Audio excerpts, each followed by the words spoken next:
Current కోత అయితే మచిలీపట్నంలో ఇప్పుడు వరకు ఏమీ లేదు. రోడ్లన్నీ కొన్ని వర్కులు జరగాల్సిన పనులు ఉన్నాయి, కొన్ని జరుగుతున్నాయి. పవన్ కళ్యాణ్ గారు అంటే నాని గారికి భయం ఏమి లేదే.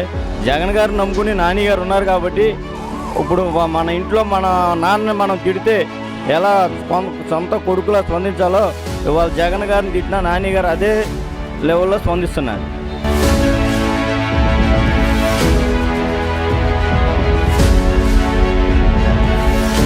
కరోనా టైం నుంచి ఆయన కష్టపడుతూ ప్రతి హాస్పిటల్కి తిరిగి, కరోనాలో కొంతమంది నాయకులు బందర్లో ఉన్న నాయకులు అయితే ఇళ్లలోంచి బయటికి కాలు పెట్టాల. అటువంటి పరిస్థితుల్లో ప్రతిరోజు హాస్పిటల్కి వెళ్ళి ఆ పేషెంట్లు బాగోగులు తెలుసుకుని ఆ ఇళ్ళకాడ ఉన్న వాళ్ళకి వాళ్ళ మంచి చెడులు ఆ ఇళ్ళకాడికి జారేసి ప్రతినిత్యం ప్రజల్లో ఉంటున్నాడు కిట్టుబాబు. కిట్టుబాబు అయితే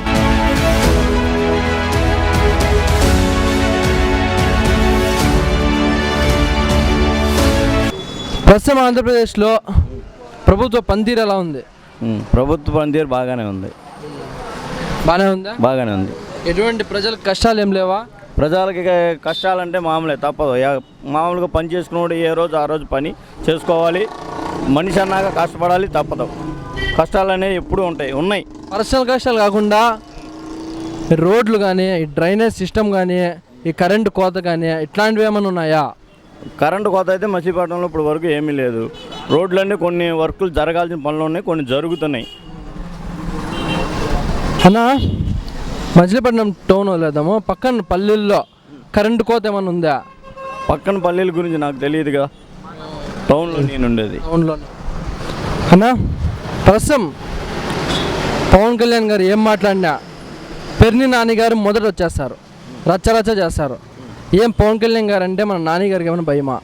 పవన్ కళ్యాణ్ గారు అంటే నాని గారికి భయం ఏమి లేదే. జగన్ గారు నమ్ముకుని నాని గారు ఉన్నారు కాబట్టి ఇప్పుడు మన ఇంట్లో మన నాన్నని మనం తిడితే ఎలా సొంత కొడుకులా స్పందించాలో ఇవాళ జగన్ గారిని తిట్టినా నాని గారు అదే లెవెల్లో స్పందిస్తున్నాడు. దాంట్లో తప్పు పడాల్సిన అవసరం ఏమీ లేదే. ఏం లేదు. మచిలీపట్నంలో పెర్ని నాని గారి తర్వాత ఈసారి ఎన్నికల్లో టికెట్ పెర్ని కిట్టు గారికి ఇప్పిస్తున్నారు అని ఒక ప్రచారం నడుస్తుంది. మరి దీన్ని వారసత్వ రాజకీయం కింద మనం తీసుకోవచ్చా? వారసత్వ రాజకీయం అంటే ఎవరికైనా మామూలే కదా.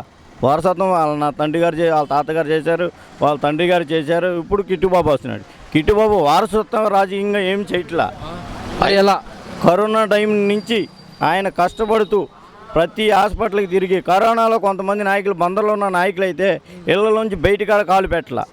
అటువంటి పరిస్థితుల్లో ప్రతిరోజు హాస్పిటల్కి వెళ్ళి ఆ పేషెంట్లు బాగోగులు తెలుసుకుని ఆ ఇళ్ళకాడ ఉన్న వాళ్ళకి వాళ్ళ మంచి చెడులు ఆ ఇళ్ళకాడికి జారేసి ప్రతినిత్యం ప్రజల్లో ఉంటున్నాడు కిట్టుబాబు. కిట్టుబాబు అయితే ప్రజల సమస్యలు తెలుసుకొని స్పందిస్తున్నారు. ప్రజా సమస్యలు ప్రతి సమస్య మీద కిట్టుబాబు కంపల్సరీగా స్పందిస్తున్నాడు. వాళ్ళ నాన్నగారి కంటే ఎక్కువ పేదల ప్రజలకు అందుబాటులో ఉంటున్నాడు. అన్నా, మరి మచిలీపట్నం పోర్టు విషయానికి వస్తే ఆల్రెడీ ఇక్కడ శంకుస్థాపన జరిగిందని టీడీపీ హయాంలోనే. మరి ఇప్పుడు మీరేంది వచ్చి మళ్ళీ కొత్తగా శంకుస్థాపన చేసి ఇది చేసేది అని కొల్లు రవీంద్ర గారు చెప్తున్నారు. ఇది వాస్తవమైన మాట? కొల్లు రవీంద్ర గారు అంటే లాస్ట్లో వచ్చి శంకుస్థాపన చేసి వదిలేశాడు. ఆయన విషయం మరి పోర్టుకి శంకుస్థాపన అయితే చేశాడు, పనులు చేయలే. ఇవాళ జగన్ గారు వచ్చి చెప్పేది ఏంటి, నేను పోర్టుకి శంకుస్థాపన చేయటం లేదు, ఏం చేస్తున్నారు ఇక్కడ, పోర్టు పనులు మొదలు పెడుతున్నా, డెడ్ లైన్ మొదలు పెట్టడం అంటే పూర్తి చేస్తానని ఇక్కడ డెడ్ లైన్ పెట్టాడు. దానికి సంబంధించిన డబ్బులు కానీ లేదు ఏమన్నా, ఇప్పుడు మనం ఇల్లు కట్టుకోవాలంటే మున్సిపాలిటీ నుంచి పర్మిషన్ తెచ్చుకోవాలి.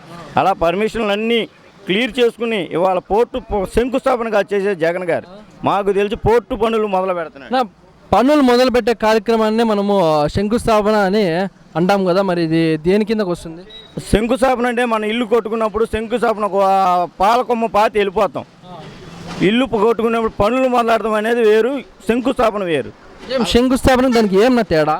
పనులు మొదలు పెట్టి ఏకదాటిగా పని ఆపకుండా జరిగేదే పనులు మొదలు పెట్టేది అంటారు. శంకుస్థాపన చేస్తే శంకుస్థాపన చేసిన 6 నెలల తర్వాత కూడా పనులు మొదలెట్టచ్చు. ఇవాళ జగన్ గారు చేసేది అది కాదు. ఇప్పుడు పనులు మొదలుపెట్టే కార్యక్రమాన్ని ఏమంటాంనా? పోర్టు పనులు మొదలుపెట్టి పోర్టు కడుతున్నాడు. వదిలేద్దాంనా. ప్రస్తుతం